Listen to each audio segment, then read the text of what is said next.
Ok, decidi falar essa atividade ao invés de escrever, porque eu tenho a impressão que acaba sendo mais produtivo, né? Consigo me desenvolver um pouco melhor e aqui tem essa possibilidade de falar, voltar atrás, falar de novo, então dá para completar as ideias, dá para rediscutir e eu acho mais bacana ter essa possibilidade. Estou experimentando aqui, inclusive experimentando esse software para ver o que acontece. Vamos lá. É, então, a respeito desses conceitos que foram apresentados, de sujeito ativo, sala de aula invertida, é, são outros nomes para coisas que talvez a gente já desenvolva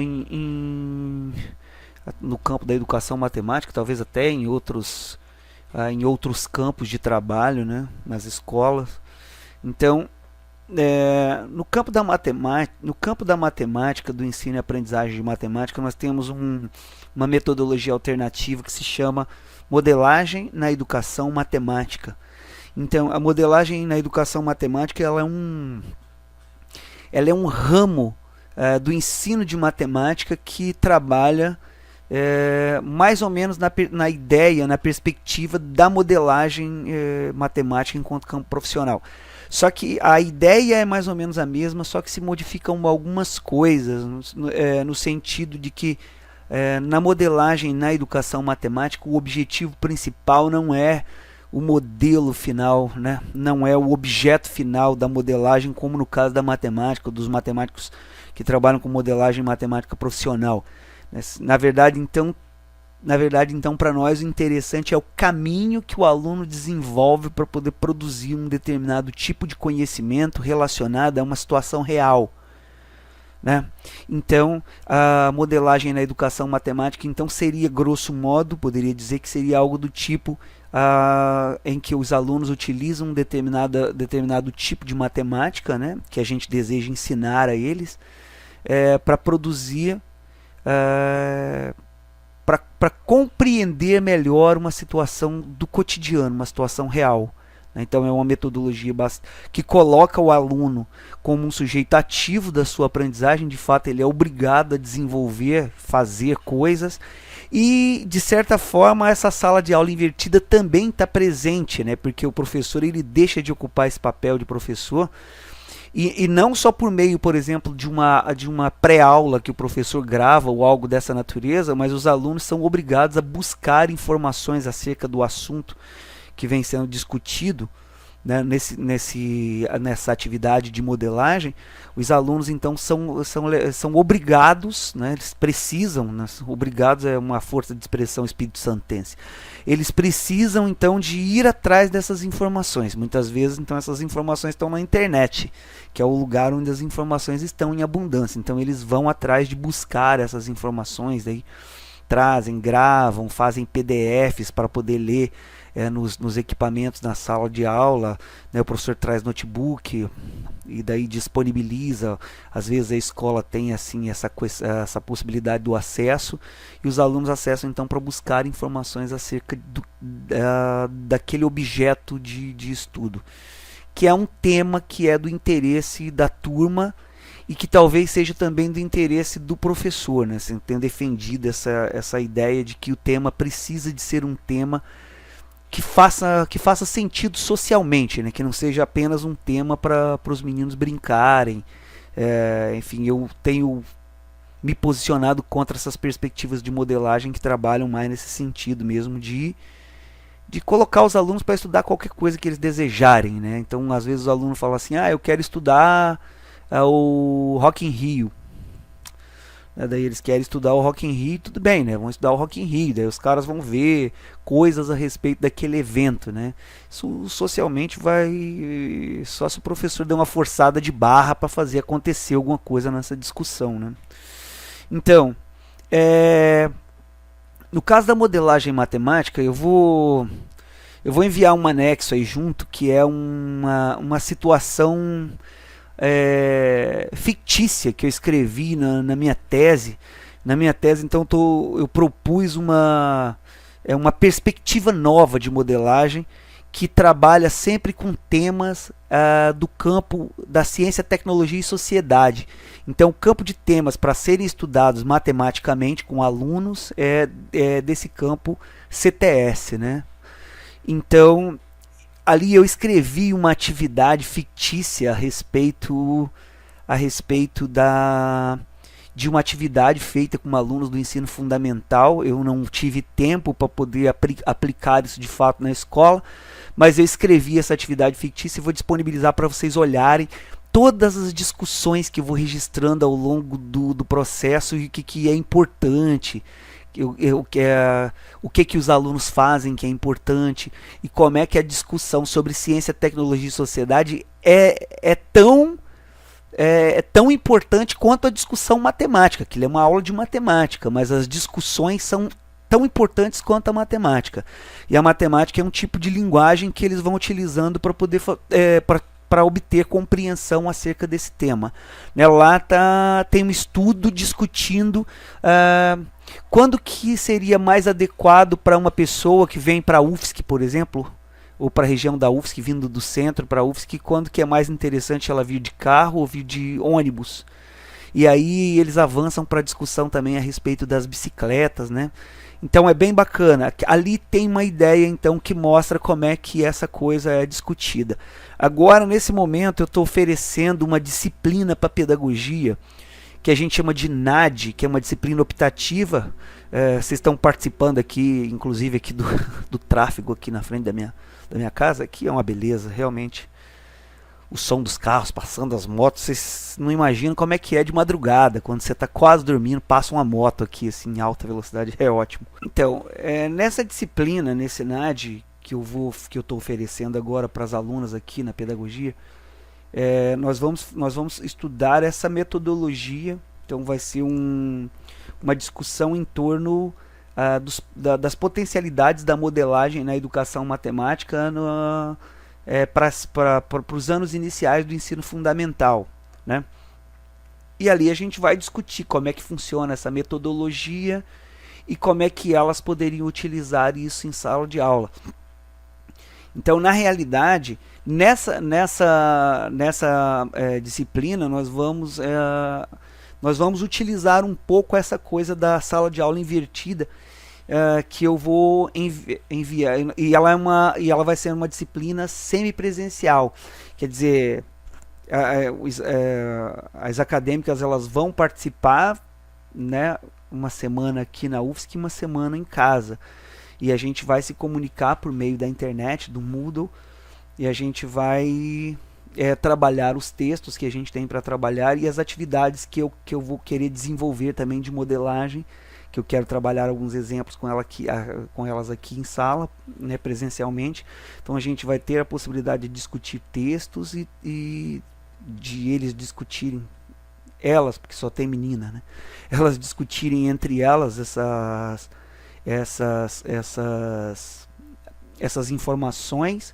E aqui na universidade elas vão ter a oportunidade de trabalhar em conjunto comigo, colocando aquelas coisas em prática. A gente vai tentar desenvolver algumas atividades de modelagem, então, ali à noite. Vai ser às quartas à noite. Mas essa coisa do aluno assumindo um papel ativo, né, assumindo um papel mais participativo na sua formação, isso muitas vezes gera alguns transtornos, né? Porque nem sempre o aluno aceita de fato estar no centro da atividade, porque da atividade escolar. Ele tem dificuldades de fato para lidar com essa coisa de ser o sujeito ativo do seu conhecimento, né? O produtor de conhecimento para si. Eu venho falando isso porque no mestrado eu fiz uma pesquisa a respeito do que se tinha desenvolvido até o momento em modelagem na educação matemática, e eu me deparei com informações ali.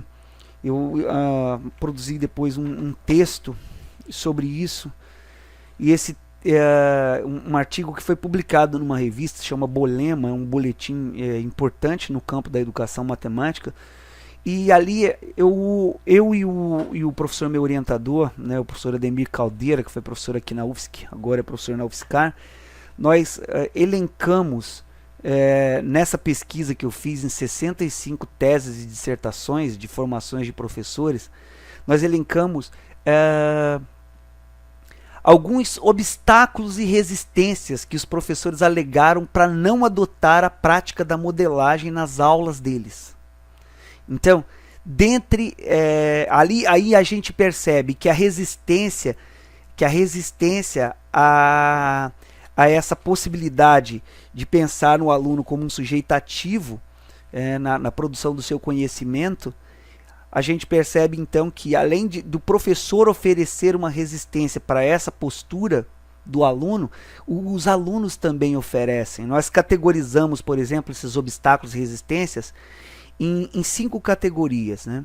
O professor e suas relações com o trabalho, o professor e suas relações com a escola, o professor e suas relações com o currículo, alunos e suas relações com a modelagem, professor e suas relações com a família dos alunos.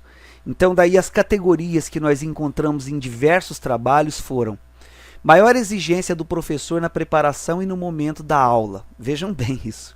Insegurança diante do novo.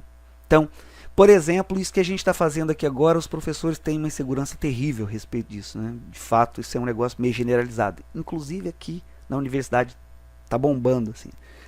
O não acompanhamento de um profissional que tenha maior experiência e domínio sobre a modelagem matemática. No caso aqui desse curso que a gente está fazendo, a gente tem o acompanhamento da professora Dênia, que está ali cuidando da gente como, né, como uma mãe cuida dos filhos, né? Mas imagine então os professores soltos por aí tentando fazer coisas, né? Estou comparando aqui essa coisa da modelagem, assim. Grande quantidade de alunos por turma. Daí na categoria professor e suas relações com a escola, a ausência de colaboração da parte administrativa da escola. Talvez esse problema se repita aí, inclusive aqui na universidade.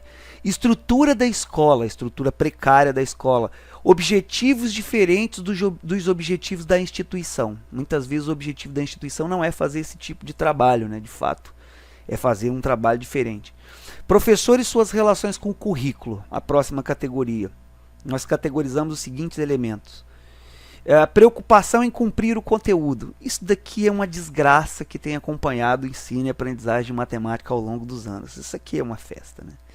Preocupação com a sequência dos conteúdos diferente da sequência lógica. A sequência lógica é aquela sequência que o livro apresenta. Mas vocês percebam, numa atividade de modelagem matemática em que os alunos vão utilizar o conhecimento matemático como linguagem para compreender uma situação real, bom, o cara pode precisar de um monte de tipo de matemática diferente. Inclusive, talvez uma criança de quarta série, por exemplo, quarto ano, por exemplo, precise de um tipo de ferramenta matemática que ele só vai ter acesso no 9º ano.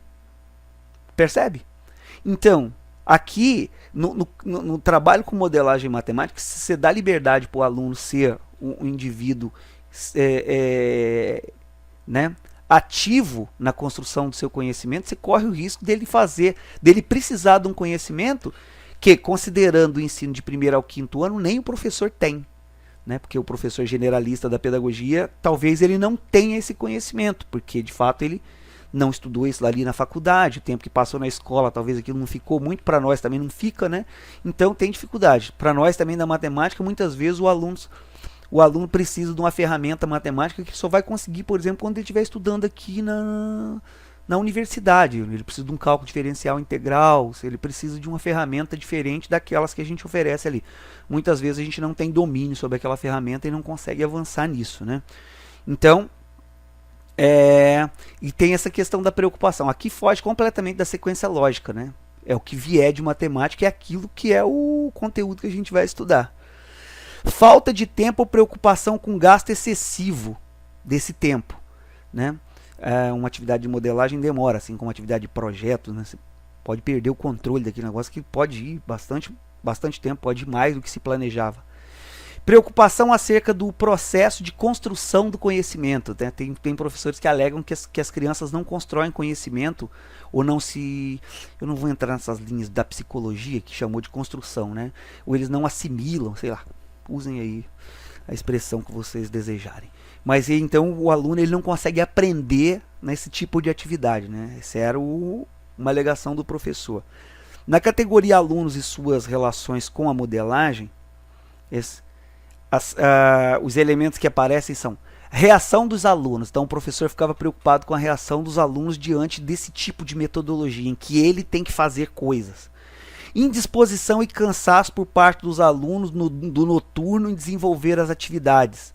Os alunos não gostam desse novo método.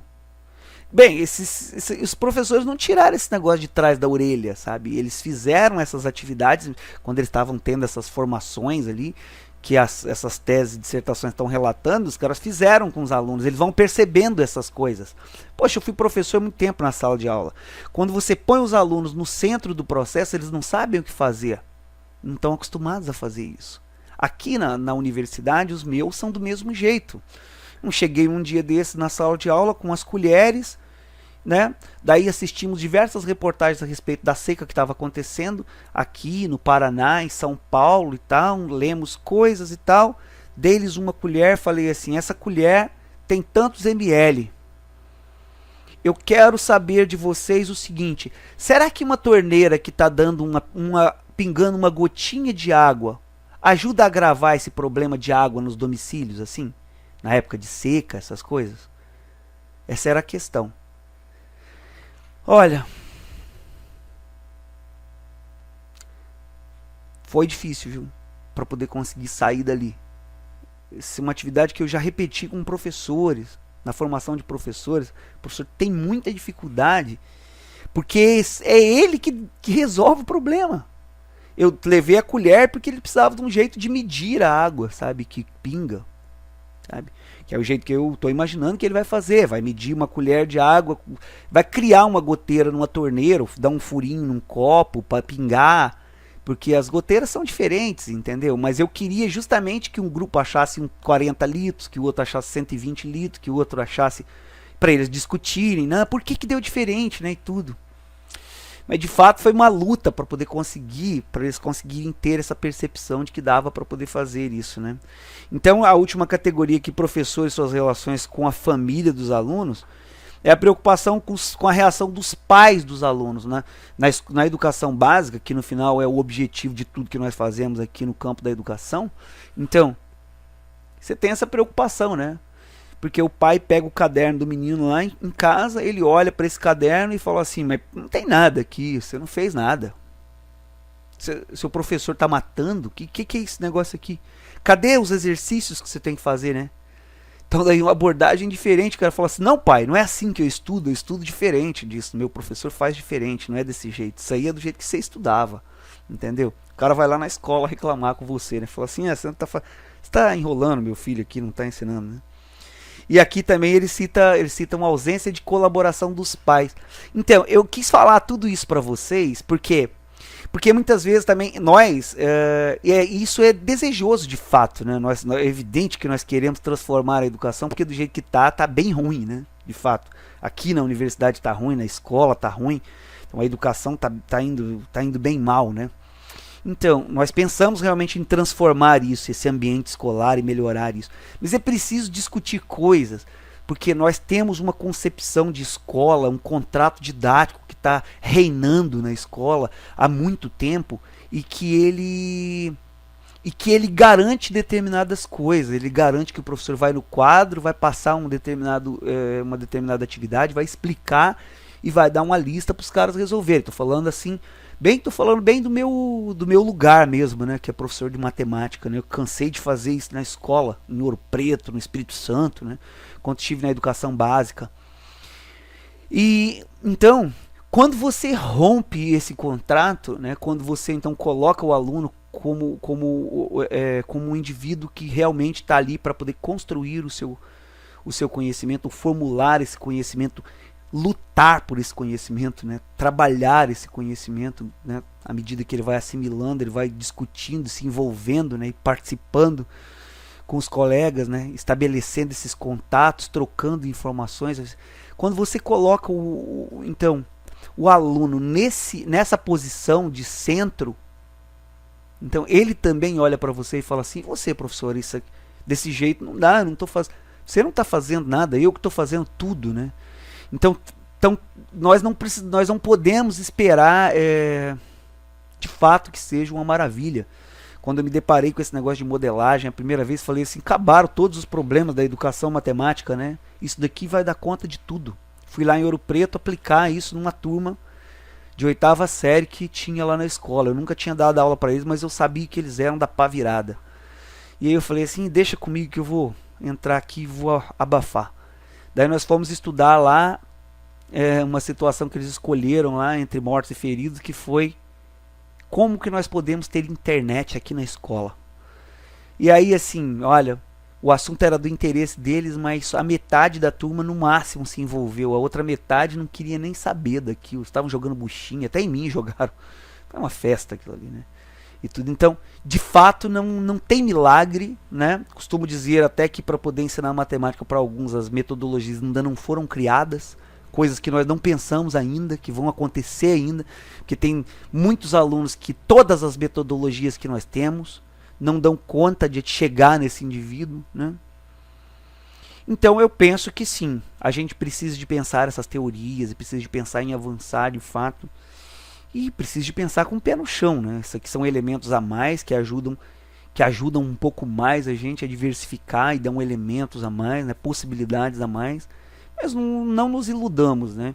De fato, a caminhada é árdua para poder transformar esses indivíduos em indivíduos ativos, né? Envolvidos de fato com a construção do seu conhecimento, ou assimilação desse conhecimento. Isso não é simples. Nós ainda temos uma caminhada muito grande pela frente, né? Tanto que nós temos visto aí o fracasso pós-fracasso do ensino e aprendizagem, especialmente no campo da matemática, né? Da física, da química, tem havido muita dificuldade. A forma como as pessoas falam aqui e ali, todos os lugares, inclusive dentro da universidade, falam errado. A gente percebe também que a língua portuguesa está tendo essa dificuldade. Então, nós precisamos de pensar coisas, né? Essa disciplina proporciona essa possibilidade de pensar assim, de pensar, trazer com as mídias junto, né? Nos ajudando. Penso que tudo que vier é lucro, né? Mas também nós não podemos pensar em milagre de fato, né? Nós podemos pensar que a gente está tentando, fazendo de tudo para poder melhorar, mas enfim, pode ser que não dê o resultado esperado, né? Então fica aí, espero que vocês troquem umas ideias comigo para ver se a gente consegue, quem sabe, né?